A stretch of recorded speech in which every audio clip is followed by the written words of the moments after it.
Assalamualaikum warahmatullahi wabarakatuh. Salam sehat dan tenang selalu untuk Bapak dan Ibu semua. Coba bayangkan ini. Malam hari Bapak Ibu tidur dengan perasaan tenang, tidak ada keluhan apa-apa, tidak pusing, tidak lemas, tekanan darah normal. Tapi saat bangun pagi, mulut tiba-tiba terasa kaku. Tangan kiri sulit digerakkan, kata-kata terasa tersangkut di lidah. Ketika itu terjadi, tidak ada alarm yang berbunyi, tidak ada tanda peringatan sebelumnya.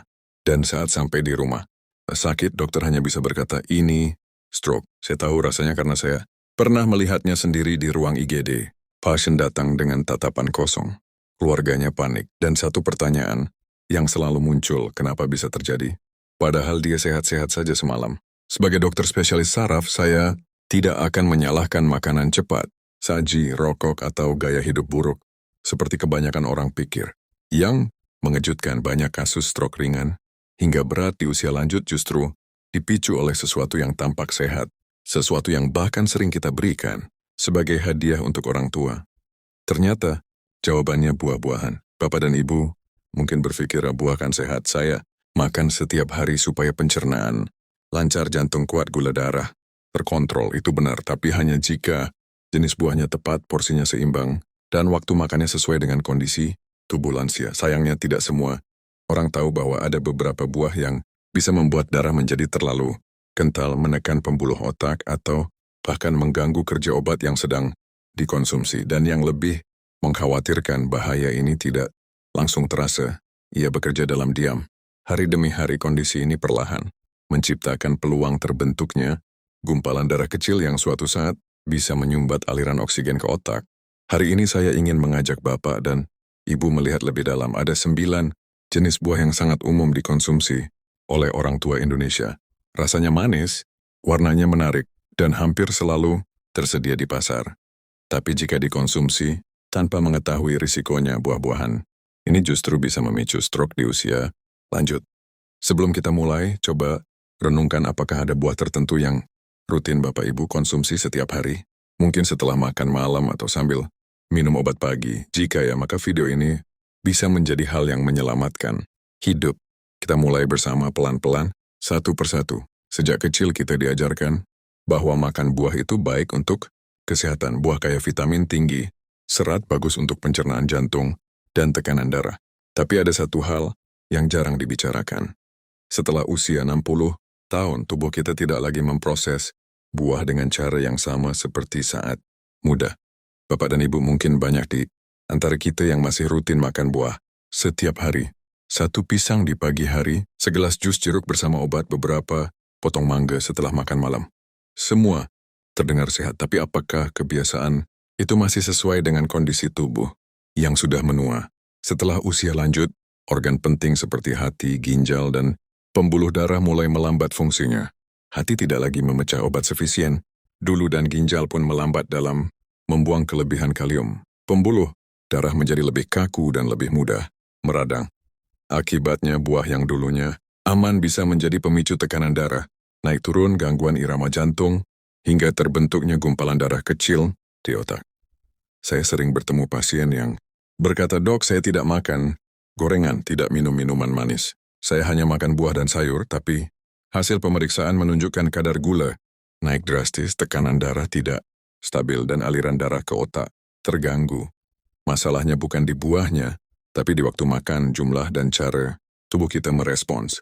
Maka hari ini, mari kita kenali bersama 9 buah yang terlihat sehat tapi bisa menjadi bahaya tersembunyi jika dikonsumsi tanpa pengetahuan yang tepat. Bapak dan Ibu, siapa yang tidak suka semangka? Rasanya manis, segar, dan mengandung banyak air. Di siang hari yang panas, sepotong semangka dingin terasa seperti hadiah dari alam. Banyak lansia yang memilih semangka karena dianggap menyejukkan, membantu melancarkan buang air kecil dan rendah kalori. Tapi, pernahkah Bapak Ibu merasa pusing, lemas, atau tidak seimbang saat bangun? Tidur di pagi hari? Semangka memang kayak air, tapi justru disitulah letak bahayanya. Semangka bersifat diuretik alami, artinya bisa memicu tubuh membuang cairan lewat urin lebih cepat jika dikonsumsi di malam hari, terutama oleh lansia yang sedang minum obat jantung atau obat tekanan darah seperti diuretik, maka tubuh bisa mengalami dehidrasi saat tidur tanpa disadari. Ketika tubuh kehilangan cairan di malam hari, darah menjadi lebih kental, peredaran darah melambat apalagi saat tekanan darah menurun secara alami saat tidur. Kombinasi ini menciptakan kondisi ideal bagi terbentuknya gumpalan darah kecil yang bisa menyumbat pembuluh darah otak. Inilah salah satu penyebab stroke dini hari yang sering tidak disangka. Saya pernah menangani pasien bernama Pak Wiono, 72 tahun dari Pekalongan. Beliau rajin jalan pagi, jarang makan gorengan, dan hanya ngemil semangka setelah maghrib. Tapi beliau juga sedang minum obat jantung. Suatu pagi beliau terjatuh di kamar mandi dengan kepala pusing dan tidak bisa berdiri. Pemeriksaan menunjukkan tekanan darah sangat rendah dan tanda-tanda stroke ringan. Apa yang bisa kita pelajari? Jika Bapak Ibu menyukai semangka, silakan tetap menikmatinya. Tapi makanlah di siang hari, bukan malam. Tambahkan sedikit garam atau air kelapa untuk menjaga keseimbangan elektrolit. Dan jika sedang minum obat yang mempengaruhi cairan tubuh, konsultasikan dengan dokter sebelum menjadikan semangka sebagai kebiasaan harian. Karena bahkan buah yang terlihat paling menyegarkan jika dimakan di waktu yang salah bisa mengeringkan tubuh secara diam-diam. Bapak dan Ibu, anggur merah tanpa biji yang manis dan lembut sering dianggap sebagai camilan sehat. Banyak lansia memakannya sambil menonton televisi atau saat bersantai sore hari. Rasanya segar, bentuknya kecil, mudah dikunyah, apalagi kalau baru dikeluarkan dari kulkas. Tapi pernahkah Bapak Ibu merasa mengantuk atau lemas setelah ngemil anggur? Yang tidak banyak diketahui, anggur terutama jenis impor seperti anggur merah, seedless dari Amerika atau Australia, memiliki kadar gula alami, fruktosa dan glukosa yang sangat tinggi. Dalam jumlah kecil mungkin tidak masalah, tapi beberapa genggam anggur bisa langsung meningkatkan kadar gula darah tanpa disertai serat, protein atau lemak yang membantu memperlambat penyerapannya. Untuk tubuh muda, lonjakan gula darah ini bisa diatasi dengan cepat, tapi di usia lanjut, respons insulin melambat, pembuluh darah lebih rapuh dan lapisan dalam arteri mudah mengalami peradangan.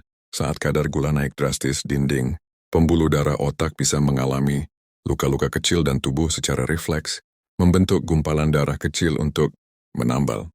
Jika ini terjadi berulang, risiko stroke meningkat secara perlahan. Saya teringat Ibu Lilis, pasien saya, berusia 68 tahun dari Bandung. Beliau rajin senam, jarang makan manis, dan selalu memilih camilan sehat. Tapi setiap pagi menjelang siang beliau ngemil 1 mangkuk anggur merah sambil baca koran. Suatu hari beliau mulai mengalami penglihatan buram dan kesulitan menulis. Pemeriksaan menunjukkan beliau mengalami serangan stroke ringan karena lonjakan gula darah dan peradangan pembuluh otak. Apa pelajaran pentingnya? Jangan makan anggur dalam jumlah besar dan jangan makan saat perut kosong.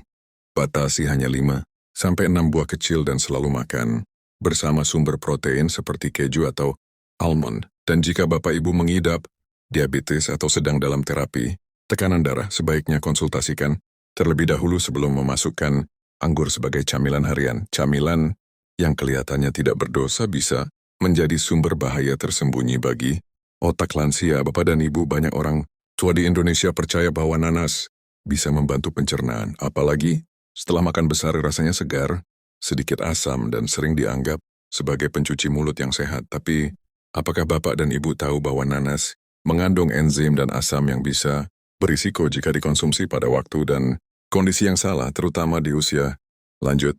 Nanas mengandung bromelain, enzim alami yang memang bisa membantu memecah protein. Tapi di sisi lain, bromelain juga memiliki efek seperti pengencer darah ringan.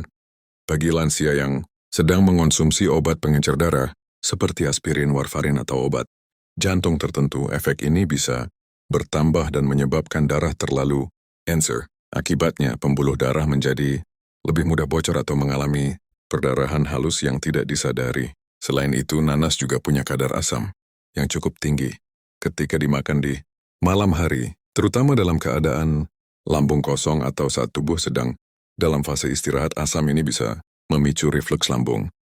Pada sebagian lansia, refluks ini tidak menyebabkan rasa perih, tapi diam-diam menyebabkan penurunan kadar oksigen ke otak saat tidur. Ini meningkatkan risiko stroke di pagi hari, terutama pada orang yang tidurnya sering terganggu atau sedang dehidrasi ringan. Saya juga ingat Pak Hasan, 75 tahun, tinggal di Jakarta Selatan. Beliau punya kebiasaan makan potongan nanas setelah makan malam lalu minum obat tekanan darah sebelum tidur. Suatu pagi beliau terbangun dalam keadaan bingung dan bicara tidak jelas. Pemeriksaan menunjukkan stroke ringan yang diduga dipicu oleh kombinasi efek bromelain asam lambung tinggi saat tidur dan interaksi dengan obat. Apa yang bisa dilakukan Bapak dan Ibu? Tetap boleh makan nanas, tapi pastikan waktunya di siang hari dalam jumlah kecil dan jangan dikombinasikan dengan obat pengencer darah tanpa izin dokter. Jangan makan nanas sebelum tidur. Otak kita butuh ketenangan di malam hari, bukan gangguan dari enzim dan asam. Banyak lansia memilih pisang sebagai buah andalan, mudah dikunyah, tidak terlalu asam, dan katanya bagus untuk jantung. Pisang Ambon yang matang bahkan sering dijadikan teman bubur pagi atau camilan sore. Tapi apakah Bapak dan Ibu tahu di usia lanjut kelebihan kalium dari pisang justru bisa membahayakan tubuh? Saat masih muda tubuh kita mampu menyerap dan membuang kalium dengan baik. Tapi setelah melewati usia 60, terutama bagi yang memiliki tekanan darah tinggi, diabetes, atau sedang minum obat seperti ACE inhibitor dan obat diuretik, fungsi ginjal cenderung melambat. Akibatnya kalium dari makanan, termasuk dari pisang, tidak dibuang secara efisien dan mulai menumpuk dalam darah. Kadar kalium yang terlalu tinggi dapat mempengaruhi irama jantung, membuat pembuluh darah lebih tegang dan dalam kasus tertentu memicu terbentuknya bekuan darah yang menyumbat aliran darah ke otak.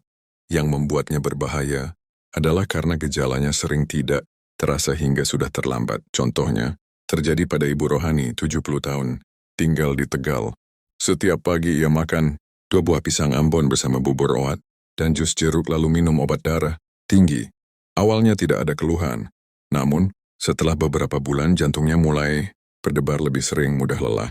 Dan suatu pagi ia terjatuh di kamar mandi karena kehilangan keseimbangan. Hasil pemeriksaan menunjukkan kadar kalium tinggi, irama jantung tidak stabil, dan tanda-tanda stroke ringan. Apa yang bisa dipelajari dari sini? Pisang tetap bisa menjadi bagian dari pola makan lansia, asalkan dikonsumsi dengan bijak. 1. Potong kecil di pagi hari cukup dan sebaiknya dikombinasikan dengan protein, seperti yogurt tawar atau kacang rebus, agar penyerapannya tidak terlalu cepat. Hindari konsumsi berlebihan. Dan jika Bapak Ibu sedang mengonsumsi obat tekanan darah atau memiliki masalah ginjal, konsultasikan ke dokter sebelum menjadikan pisang sebagai buah harian. Yang terlihat lembut dan sehat bisa jadi penyebab tersembunyi gangguan serius. Jika tidak dipahami dengan benar, mangga, arom manis sering dianggap sebagai buah musiman yang sangat menggoda. Teksturnya lembut, rasanya manis alami, dan aromanya mengingatkan pada masa kecil. Banyak lansia memilih mangga sebagai camilan sehat, pengganti kue atau makanan manis lainnya. Tapi apakah Bapak dan Ibu tahu satu potong mangga matang bisa mengandung lebih banyak gula daripada satu donat? Di usia lanjut, tubuh kita tidak lagi mampu merespons lonjakan gula darah secepat saat muda. Setelah makan mangga yang manis, kadar gula darah bisa naik tajam. Bagi lansia yang sudah memiliki resistensi insulin, pradiabetes, atau tekanan darah tidak stabil, lonjakan ini memicu serangkaian reaksi berbahaya. Pembuluh darah mengencang, peradangan meningkat, dan darah menjadi lebih kental. Semua ini menciptakan kondisi ideal untuk terbentuknya gumpalan darah kecil di otak. Selain itu, mangga juga mengandung senyawa alami seperti mangiferin yang dapat mengganggu proses detoksifikasi.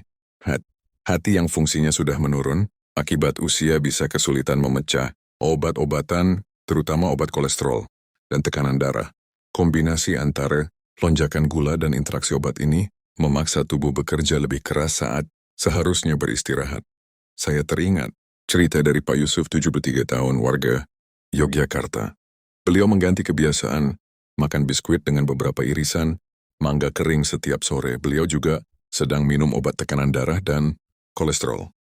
Dalam beberapa minggu, beliau mulai merasa pusing di pagi hari dan sulit fokus. Pemeriksaan menunjukkan tekanan darah terlalu rendah dan tanda stroke ringan. Ternyata mangga kering yang kelihatannya sehat justru memperparah penumpukan obat dalam tubuh dan memicu lonjakan gula yang berulang. Untuk itu, jika Bapak Ibu menyukai mangga, pilihlah dalam jumlah kecil saja. Beberapa potong kecil hanya di siang hari. Jangan makan mangga sebelum tidur atau dalam bentuk kering yang kadar gulanya lebih pekat. Dan yang terpenting, jangan konsumsi mangga bersamaan dengan obat kecuali atas Anjuran dokter, sebuah rasa manis yang kita nikmati hari ini bisa diam-diam menimbulkan beban besar bagi otak di esok pagi. Bapak dan Ibu pernah membeli stroberi dari pasar lalu mencucinya. Sekilas sebelum dimakan, warnanya merah, cerah, bentuknya menarik dan rasanya segar di lidah. Banyak lansia suka menyimpan stroberi di kulkas untuk dinikmati sore hari bersama cucu atau dijadikan campuran yogurt dan salad. Tapi di balik tampilannya yang cantik, stroberi pasar menyimpan dua risiko yang sering diabaikan. Pertama adalah residu pestisida. Dalam laporan tahunan yang dikeluarkan oleh berbagai lembaga, lingkungan stroberi secara konsisten berada di urutan teratas daftar buah dengan kandungan pestisida tertinggi. Bahkan setelah dicuci, bagi tubuh muda, sistem detoksifikasi seperti hati dan ginjal masih bisa menyaring racun-racun ini. Tapi di usia lanjut, proses pembersihan racun menjadi lebih lambat. Pestisida yang masuk ke tubuh sedikit demi sedikit bisa menumpuk di jaringan, termasuk di otak dan memicu peradangan pembuluh darah. Kedua, stroberi juga mengandung senyawa purin dalam jumlah sedang. Ketika tubuh memecah purin, ia menghasilkan asam urat. Bagi lansia yang memiliki riwayat gout, nyeri sendi, atau gangguan ginjal ringan, asam urat yang meningkat bisa menyebabkan peradangan, menyempitkan pembuluh darah, dan meningkatkan tekanan dalam sistem sirkulasi. Bila dibiarkan, kondisi ini bisa memicu penyumbatan kecil di otak yang seringkali tidak terdeteksi sampai gejala stroke muncul. Untuk itu, bila Bapak Ibu ingin tetap menikmati stroberi, pilihlah stroberi organik bila memungkinkan. Cuci bersih di bawah air, mengalir dan hindari mengonsumsinya setiap hari. Jangan hanya mengandalkan stroberi sebagai sumber antioksidan. Dan jika memiliki masalah asam urat atau tekanan darah, sebaiknya konsultasikan lebih dulu sebelum menjadikan buah ini sebagai camilan rutin. Karena pada tubuh, lansia, racun kecil dan peradangan ringan bisa menjadi awal gangguan besar yang datang tanpa gejala. Bapak dan Ibu, minum segelas jus jeruk hangat di pagi hari mungkin sudah menjadi kebiasaan bertahun-tahun. Rasanya segar, membantu pencernaan dan terasa menyehatkan. Banyak orang tua percaya bahwa jeruk adalah sumber vitamin C alami terbaik. Tapi tahukah Bapak dan Ibu, minuman sederhana ini bisa mempengaruhi cara kerja obat yang Anda minum setiap hari, terutama di usia lanjut. Jeruk khususnya, jenis jeruk peras seperti jeruk siam atau jeruk medan mengandung senyawa alami bernama furanokomarin. Senyawa ini dapat menghambat kerja enzim di hati yang bertugas memetabolisme obat. Akibatnya, obat yang seharusnya dikeluarkan secara perlahan dari tubuh malah tertahan terlalu lama dalam darah. Hal ini bisa meningkatkan kadar obat hingga di atas batas aman, menyebabkan efek samping seperti pusing, detak, jantung tidak teratur, bahkan meningkatkan risiko stroke jika obat tersebut terkait dengan sistem sirkulasi. Interaksi ini paling sering terjadi pada obat penurun kolesterol, statin, obat tekanan darah seperti amlodipin, dan obat jantung. Masalahnya, banyak pasien lanjut usia tidak tahu bahwa segelas jus jeruk di pagi hari bisa memperkuat efek obat secara berlebihan atau malah membuat tubuh tidak bisa mengeluarkan racun dengan baik. Saya sering menjelaskan hal ini dalam ruang praktik dan banyak pasien terkejut.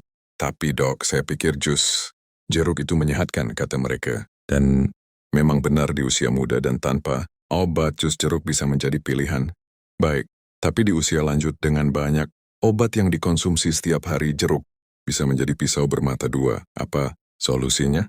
Bapak Ibu tetap bisa menikmati rasa jeruk, tapi jangan dikonsumsi bersamaan dengan waktu minum obat. Batasi porsinya, hindari jus pekat, dan pertimbangkan memilih jenis jeruk kecil seperti jeruk baby atau jeruk Pontianak yang kandungan furanomarinnya lebih rendah. Yang terpenting, jika Bapak Ibu rutin minum obat jantung atau tekanan darah, selalu tanyakan kepada dokter apakah buah yang tampak biasa ini cocok untuk kondisi Anda, karena dalam tubuh yang menua, interaksi kecil bisa membawa perubahan besar. Bapak dan Ibu, di banyak daerah di Indonesia, nangka matang sering dianggap sebagai camilan istimewa. Aromanya wangi, rasanya manis, legit, dan teksturnya lembut membuatnya disukai banyak orang tua, terutama saat disajikan sebagai pencuci mulut setelah makan siang. Tapi di balik kelezatan itu, nangka menyimpan risiko tersembunyi, terutama bagi tubuh yang sudah tidak sekuat dulu. Pertama, nangka termasuk buah dengan kadar gula alami yang sangat tinggi. Satu cangkir nangka matang bisa mengandung lebih dari 30 gram gula. Bagi orang lanjut usia yang mengalami penurunan sensitivitas insulin atau sudah memiliki riwayat prediabetes, lonjakan gula darah setelah makan nangka bisa terjadi sangat cepat. Tubuh pun harus bekerja keras untuk menstabilkan kembali dan pada kondisi tertentu bisa terjadi ketidakseimbangan tekanan darah serta peningkatan kekentalan darah. Selain itu, nangka juga memiliki sifat sulit dicerna bagi sebagian lansia, terutama bila dikonsumsi dalam jumlah banyak atau saat perut penuh. Serat, tidak larut dan kandungan gas alami dalam nangka bisa menyebabkan perut kembung, tekanan di perut bagian atas, dan gangguan sirkulasi balik dari perut ke jantung dan otak. Bila terjadi secara rutin, sirkulasi otak bisa terganggu secara perlahan. Saya pernah menemui beberapa pasien yang mengeluh mual ringan dan jantung berdebar setelah makan nangka di malam hari. Ketika ditelusuri, mereka juga sedang menggunakan obat penurun tekanan darah. Kombinasi lonjakan gula dan tekanan di sistem pencernaan bisa memberi beban tambahan yang tidak terasa, namun berdampak pada keseimbangan sistem sirkulasi. Jadi bagaimana sebaiknya? Jika Bapak Ibu menyukai nangka, makanlah dalam porsi kecil dan hanya di siang hari saat tubuh masih aktif. Jangan makan bersamaan dengan makanan berat dan hindari jika sedang merasa kembung atau sedang dalam pengaruh obat yang sensitif terhadap gula. Pilih waktu yang tepat. Dengarkan tubuh, karena yang manis belum tentu aman jika dikonsumsi di waktu yang tidak sesuai. Bapak dan Ibu, salak adalah buah yang sangat akrab di banyak rumah tangga Indonesia. Mudah ditemukan, tidak terlalu mahal dan bisa disimpan lama tanpa kulkas. Banyak orang tua suka menikmatinya sebagai camilan malam, sambil menonton televisi atau menemani secangkir teh hangat. Tapi apakah Bapak, Ibu pernah mengalami sembelit atau pusing ringan keesokan paginya setelah makan salak? Salak dikenal mengandung tanin tinggi, yaitu senyawa alami yang dapat mengikat cairan dan memperlambat gerakan usus. Di satu sisi ini membantu mengurangi diare. Tapi pada lansia, salak justru bisa memicu sembelit kronis, terutama jika dikonsumsi rutin tanpa cukup asupan air atau serat dari sayuran. Dan sembelit tidak hanya membuat perut tidak nyaman, dampaknya bisa jauh lebih serius. Saat sembelit, cairan tubuh lebih banyak tertahan di usus sehingga proses penyerapan kembali meningkat.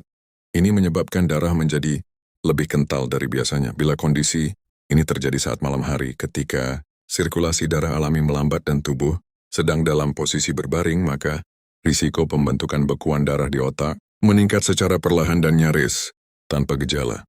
Saya pernah menangani seorang pasien, Pak Marwan, 74 tahun, yang gemar makan 3-4 buah salak setiap malam. Beliau merasa sehat-sehat saja, tapi mulai sering mengeluh susah buang air besar, lalu merasa lemas dan pusing tiap pagi. Pemeriksaan menunjukkan darahnya lebih kental dari normal, tekanan darahnya tidak stabil, dan hasil pemindaian otak menunjukkan adanya penyempitan sirkulasi kecil. Jika Bapak Ibu tetap ingin menikmati salak, batasi hanya 1-2 buah dan selalu imbangi dengan air putih yang cukup. Jangan makan salak di malam hari, terutama jika belum buang air besar dengan lancar. Dan bila sedang mengonsumsi obat darah tinggi atau pengencer darah, sebaiknya hindari salak sama sekali atau konsultasikan terlebih dahulu dengan dokter. Karena pada tubuh lansia bukan hanya gula atau asam yang berbahaya, kurang cairan saja bisa memicu risiko besar yang tak terlihat. Bapak dan Ibu yang saya hormati, setelah mendengar seluruh penjelasan tentang 9 buah yang sering kita anggap sehat, mungkin muncul rasa bingung. Apakah sekarang semua buah menjadi berbahaya? Apakah kita harus berhenti makan buah sama sekali? Tentu tidak. Buah tetap menjadi bagian penting dari pola makan sehat. Namun di usia lanjut, tubuh kita berubah, maka cara kita menikmati buah pun harus ikut berubah. Apa yang dulu aman di usia 30-an belum tentu masih aman di usia 60 ke atas. Terutama bila Bapak Ibu sedang mengonsumsi obat rutin, memiliki tekanan darah tidak stabil atau fungsi ginjal dan hati yang sudah menurun. Yang perlu kita lakukan bukan menghindari buah, tapi memahaminya. Memahami jenis buah, waktu terbaik untuk makan, porsi yang tepat, dan bagaimana mengombinasikannya agar tubuh tetap seimbang. Jangan makan buah terlalu malam, jangan berlebihan, dan jangan berasumsi bahwa karena alami pasti aman. Jika ingin lebih aman, pilih buah terendah gula dan tinggi antioksidan, seperti apel hijau, alpukat, atau beri-berian. Makan buah bersama protein, seperti kacang atau keju, dapat memperlambat penyerapan gula dan membantu menjaga metabolisme tubuh tetap stabil. Ingat, kesehatan di usia lanjut bukan tentang pantangan, tapi tentang kesadaran. Jika Bapak dan Ibu merasa video ini bermanfaat, silakan klik tombol suka dan bagikan kepada teman sebaya yang mungkin juga perlu tahu. Jangan lupa tulis di komentar buah apa yang paling sering Bapak Ibu konsumsi setiap minggu. Dan jika ingin terus mendapatkan penjelasan ringan namun penting seperti ini, silakan tekan tombol subscribe dan aktifkan lonceng notifikasi. Sampai jumpa di video berikutnya. Semoga Bapak dan Ibu selalu sehat, tenang, dan bisa menikmati hidup dengan bijak mulai dari setiap buah yang dipilih hari ini.